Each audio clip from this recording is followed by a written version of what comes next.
Hello and welcome everyone. Now जैसा कि हम सब जानते हैं कि JKPSC 10+2 lecturer which is one of the best jobs and इसके फॉर्म दिसंबर जनवरी में एस्पायरेंट्स ने फिलअप किए थे एंड ऑलमोस्ट अभी 2 मंथ्स हो गए हैं एंड अभी तक न्यू ऑफिशियल सिलेबस जो ऑलरेडी फ्रेम किया गया है, इस न्यू सिलेबस को ऑलरेडी फ्रेम किया गया है बट अभी तक ऑफिशियल साइट पे इसको अपलोड या अवेलेबल नहीं किया गया। नाउ अब हम बात करेंगे कि किस मंथ में ये जो सिलेबस है जिसको ऑलरेडी फ्रेम किया गया है इसको अवेलेबल कराया जाएगा डिपार्टमेंट से फाइनल कंसल्टेशन के बाद। बट इस अपडेट से पहले अब जितने भी एस्पायरेंट्स हैं जिन्होंने इस बेस्ट 10+2 लेक्चरर के लिए अप्लाई किया है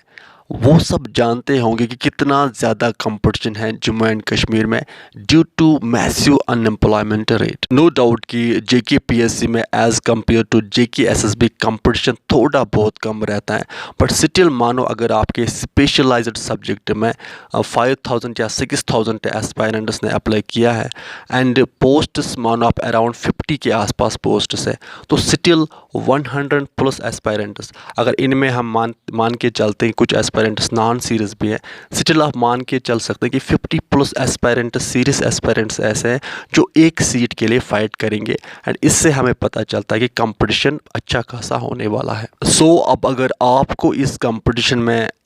दूसरों को बीट करना है एंड इस एग्ज़ाम को क्वालिफाई करना है तो आपको अपने स्पेशलाइज्ड सब्जेक्ट में दूसरों से बेस्ट होना पड़ेगा एंड इसके लिए आपको अपने पर्टिकुलर सब्जेक्ट को जिसमें आपने मास्टर्स किया है और स्ट्रॉन्ग बनाना पड़ेगा एंड कंसेप्ट्स को और अच्छे क्लियरिटी के साथ समझना पड़ेगा एंड इसके लिए बेस्ट स्ट्रेटजी है कि आपका जो पर्टिकुलर सब्जेक्ट है उसमें जो बेसिक ब्रांचेस हैं, फॉर एग्जांपल अगर हम इकोनॉमिक्स की बात करेंगे तो यहाँ आपको माइक्रो इकोनॉमिक्स आता है, मैक्रो इकोनॉमिक्स आता है एंड ये आपको 12th की NCERTs में मिलेंगे। सो दैट इज़ वाई आपको 12th की NCERTs कंपलसरी पढ़नी है अपने पर्टिकुलर सब्जेक्ट की। नाउ इसके बाद फिर अगर हम माइक्रो इकोनॉमिक्स की बात करेंगे या मैक्रो इकोनॉमिक्स की बात करेंगे तो इसके लिए फॉर एग्ज़ाम्पल फिर सेल्वाटोर की बुक आते हैं या आहूजा की बुक आते हैं तो ये आपको सारी बुक्स अब नहीं पढ़नी है। बेसिकली क्या होता है जब हम ग्रेजुएशन में आते हैं फिर मास्टर्स में आते हैं तो उसके बाद हर एक पर्टिकुलर सब्जेक्ट के सब ब्रांचेस निकलते हैं। फॉर एग्जाम्पल इकोनॉमिक्स की बात करेंगे, यहाँ पे आपको पब्लिक फाइनेंस आएगा, उसके बाद इकोनॉमेट्रिक्स आएगी, उसके बाद आपको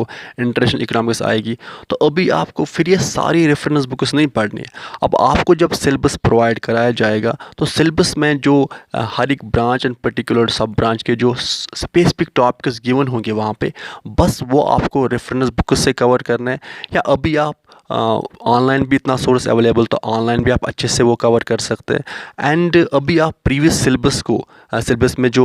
सब ब्रांचेस या सब ब्रांचेस के जो पर्टिकुलर टॉपिक्स है उनको आप अच्छे से कवर कर सकते हैं बिकॉज जब लेटेस्ट न्यू सिलेबस आएगा तो उसमें ज़्यादा चेंजेस नहीं होंगे। एंड लास्ट में मैं यही कह सकता हूँ कि जो सिलेबस है वो बहुत जल्दी आने वाला है एंड ये जो पोस्ट है 10+2 लेक्चरर का ये बेसिकली अपने आप में एक अच्छा पोस्ट है, एक मोटिवेशन है अपने आप में। सो दैट्स वाई आप अपने आप को आज से पुश करें एंड अपने आप को बेटर से बेटर बनाने की कोशिश करें सो दैट कल जाके आप इस पर्टिकुलर जॉब को क्वालिफाई कर सके आराम से and full dedication and consistency के साथ अपनी प्रिपरेशन को आप कंटिन्यू रखें। Now wish you all a very best of luck. आप अच्छे से पढ़ाई करते रहे, अपने एंड अपने पेरेंट्स का ख्याल अच्छे से रखिए। Good bye.